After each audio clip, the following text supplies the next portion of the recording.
Welcome to my channel. Hi! I'm 27 weeks pregnant. I'm gonna make a pregnancy update, my 20 weeks ultrasound for the anatomy of the baby.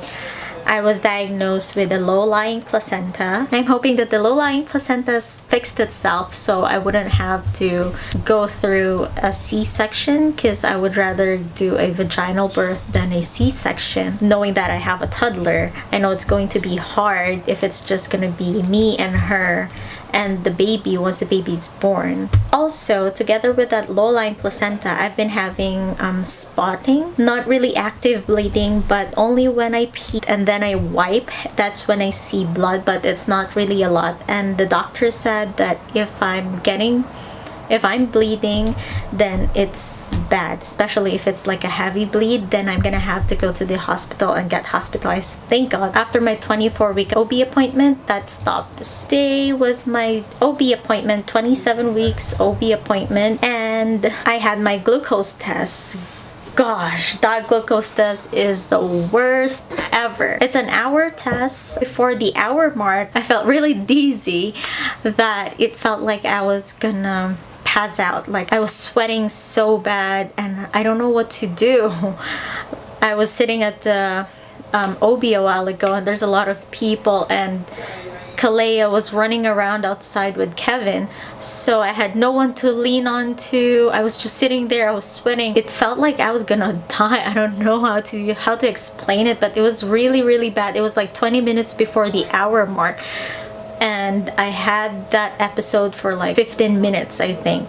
And then finally Kevin came back, so I had to lie down on him, and still it wasn't working, so I had to lower down my head like really low, almost like lying down on my side, like really low, and then it stopped. But before it stopped, I was sweating really bad. Good thing it stopped. It really felt terrible. So I experienced that with Kalea before, and I experienced that with this one again. Was it just me that experiences this, or do you guys experience this too? Because I don't know. I haven't heard of anybody feeling the same thing when they do the glucose test, so I don't know.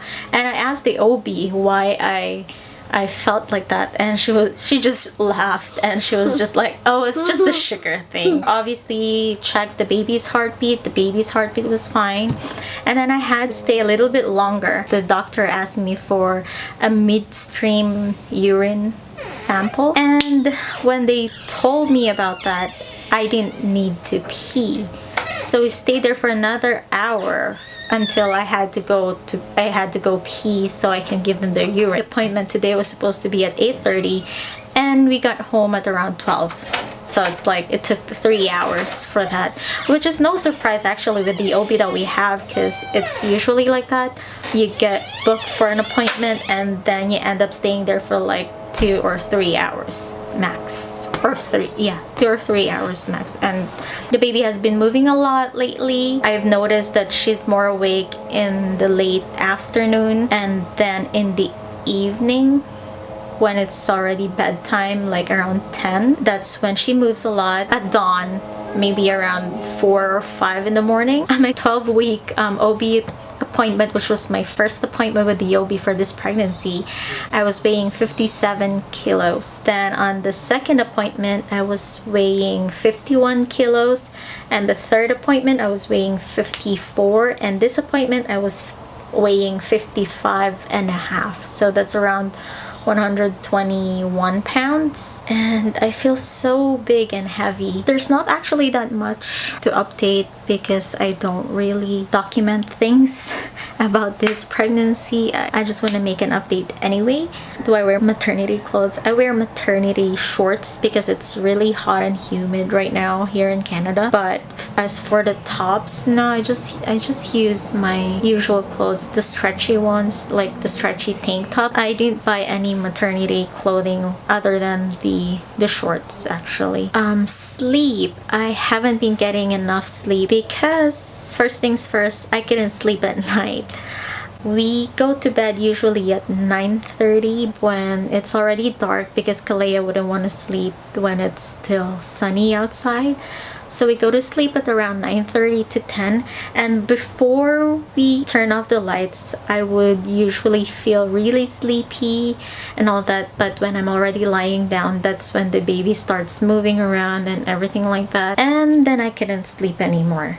And then when I'm finally asleep, I would wake up every couple of hours because my back would hurt or my tummy is hurting because I couldn't find the right position, I guess.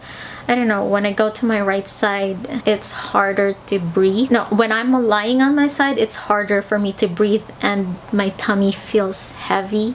Whichever side I'm lying down to, it feels heavy and it hurts. And I don't know how I'm gonna fix that. Even if I put a pillow under my tummy or behind my back, it still doesn't work. So it's really a problem for me to sleep. Sometimes I wake up and find myself that I'm sleeping on my tummy, but with the support of my hands, obviously, not lying down on the tummy like the baby. I don't know how I do it, but I support my body with both arms, I guess.